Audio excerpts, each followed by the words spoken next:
The situation we find manifest around the Songo Lagoon is most unfortunate, and it deserves the condemnation by every other person who really seeks the interest of common salt women. Aggrieved salt winners of Songo making their worries known. Contention and conflict over management of the Songo Lagoon has ensued for years. One of those led to the shooting of a pregnant woman in 1985, allegedly by soldiers dispatched to the area.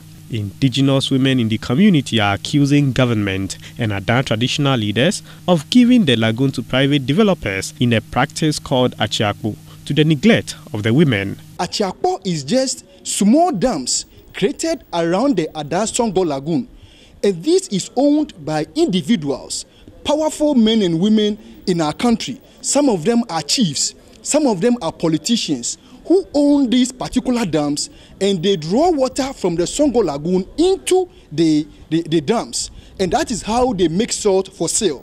Now, these dams have been privatized. It doesn't belong collectively, and therefore the women who live around the Songo Lagoon are paid paltry sums of money, 50 pesos, to win a pan of salt for the owners of the dams. You divide the chiefs, and they will be fighting each other.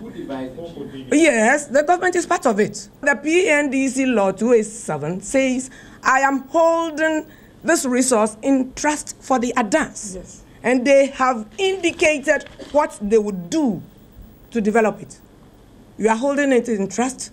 You have not accounted for the money that is coming, and you don't develop it. What does it mean? So naturally, divide and rule tactics. The concerned Adan salt winners are also pointing fingers at the private businessmen for seeking sexual favors from them before allowing them to win salt from the Songo Lagoon.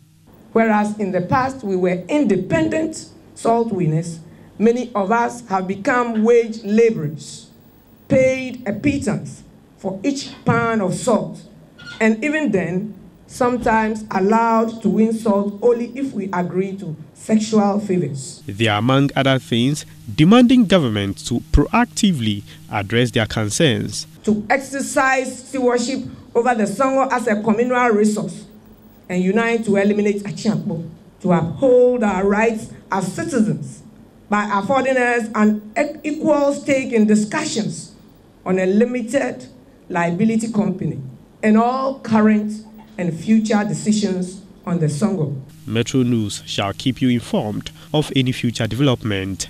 From Accra, this is Gabriel Obodai Torgbor-Ashong reporting.